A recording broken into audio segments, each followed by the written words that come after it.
Once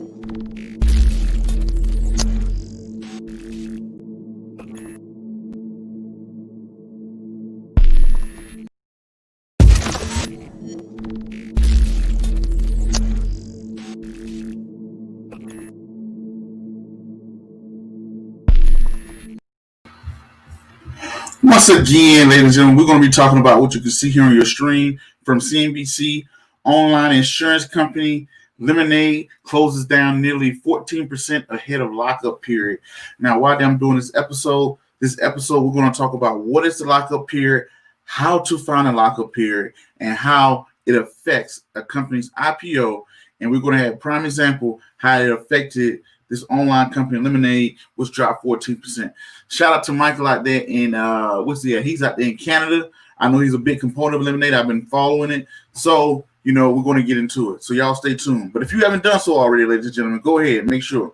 Hit the subscribe button. Hit the bell icon. Hit that like, comment, and share button. Once again, ladies and gentlemen, boys and girls, and children of all ages, you are now tuned in to the Investor Show. As always, this is your gracious host, the Prince of Investing, Prince Dykes, coming to you guys and girls live all the way from the beautiful city and state of Denver, Colorado. Don't forget to hit that like, subscribe, comment, and share button. And as always, I don't have a lot of time, and I definitely know you guys and girls don't have a lot of time, so we're going to jump straight into it. So, ladies and gentlemen, today we're going to talk about, I'm going to keep this video up under 10 minutes. I'm going to get a chance to, if you're live, tell me where you're from. We're going to get to that, the comments at the end. But we're talking about the online company Lemonade closes dropped 14% today due to its lockup expiration date. Now, people who've been following me the last couple of days, I want to say earlier this month, we had two major IPOs, which was DoorDash and Airbnb. And when I did those, when I reviewed those IPOs, I talked about their lockup period. And a lot of people didn't know what they were. A lot of people didn't talk about them. And I showed you how to find them. I'm doing this episode as a lessons learned, so you can see directly how the lockup expiration date can drop a stock overnight or during the day. So this company has dropped 14% ahead of the lockup expiration. Now, the first thing we're going to get into is what is the lockup period? Again, if you don't know, this is the period where initial investors, for prime example, I bought a privately held company. I can't even think of the name off the top of my head, but let's say if that company goes public. If it goes public, I think I bought them $1 a share. If this company goes public, let's say if they have an IPO at $30, they're going to write me a letter. They're going to have a lockup period where they're going to say, Prince, since you were an initial investor when the company was private, you can now you cannot sell your shares. I have 250 shares of that company for $1 each. You're not going to be able to sell your shares until after the lockup period, meaning that that lockup period usually is 90 to 100 days after the company IPOs or the date of perspectives. We're going to get exactly into that. So that says, Prince, you cannot sell your shares until this day. So what happens is when this date comes, a lot of volatility comes with the stock because now initial investors can unload, take profits off the table, all the other great stuff. So now we're going to get into the next question. Why do I care as an investor? Why do you care as an investor? You care as an investor because what just happened to this company? Use it as a lesson learned. This will happen to a company like DoorDash.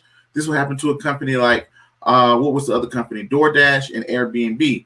So if you are a person who's looking at an IPO next year, Robinhood will go public. I forgot the other companies they were talking about. They're going to go public. This is why you need to know what the lockup period is and how to find it. Now, we're going to look up how to find the lockup period. How to find the lockup period expiration date. So now, what you're going to do, you're going to head over. You can pull this up. This is the S1, Form S1. When a company goes public, when they put out their when they put their IPO, which is an initial public offering, this is the first time being offered to the public. They're going to file a Form S1. For prime example, Snowflake filed one, DoorDash had one, Airbnb had one, Uber had one last year, Lyft had one last year when they all went public. So what you're going to do, you're going to go to the table of contents. So first thing, I'm going to give you a shortcut. Right here, it tells you the Securities Exchange Commission, it was filed on June 8, 2020. So you got to know the date of the, hopefully I'm not jacking that up, but the date of the prospectus. So what date was this?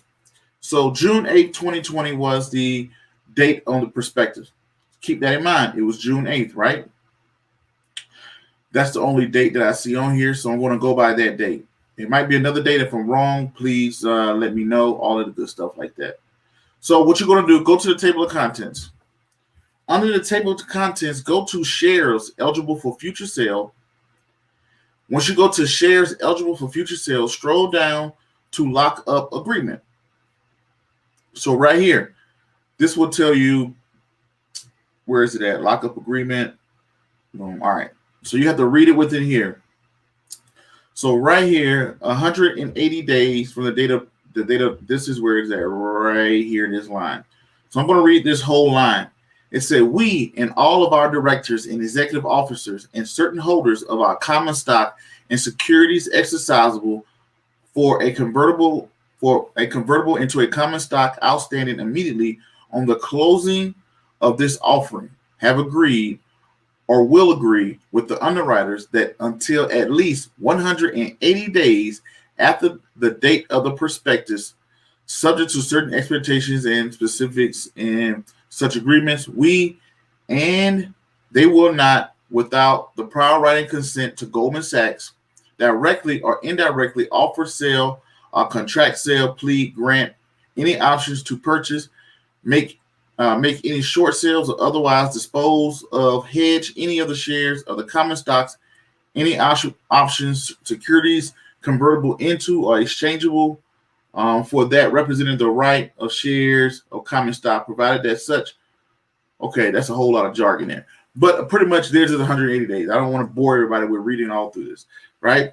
So right here, they're saying at least into 180 days. You can do the math. The data perspective was June 8th.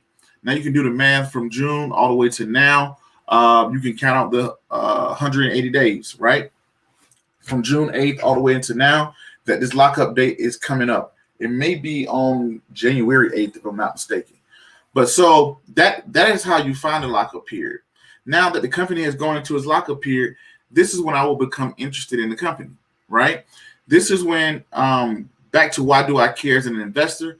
Because now that the company has dropped 14%, now let's look into the company's finances. By this time, if you wait, by this time you'll have at least one, maybe 2 quarters of quarterly earnings to where you can look at the finances of the company and you can see, hey, is this a sale for me to be able to jump in?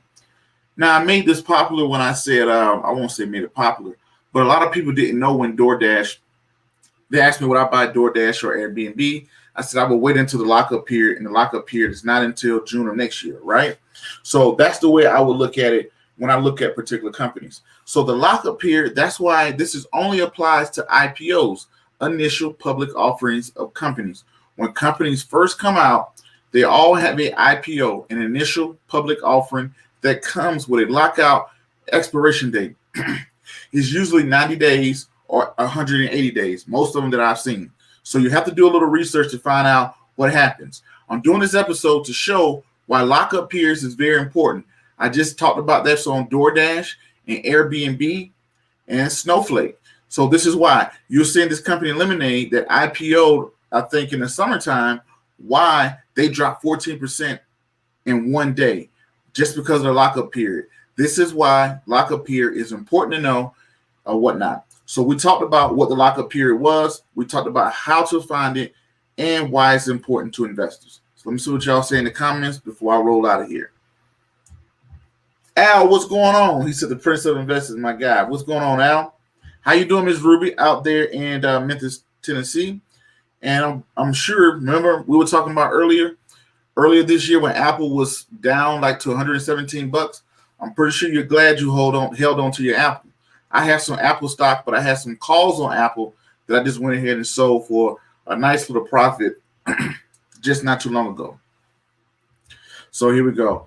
How you doing, Lucky's mom? She's out there in Jacksonville, Florida. And I just did this episode to show, we talked about the lockup period and what it was, but we talked about how the lockup period, we're taking the knowledge that we talked about in previous episodes and showing that how it applies to real world. So Lemonade, you can see a stock went down 14% in one day just because the lockup period expiration date is approaching. And we talked about how to look that up as well on the S1 form. Mo, what's going on? He said, thank you for this. Anytime, anytime. But anyway, ladies and gentlemen, boys and girls and children of all ages, that's going to conclude today's episode. I hope you guys and girls got something out of it. Don't forget to hit that like, subscribe, comment, and share button. And as always, ladies and gentlemen, before I get out of here, Max B, what's going on? He says, good one, Prince.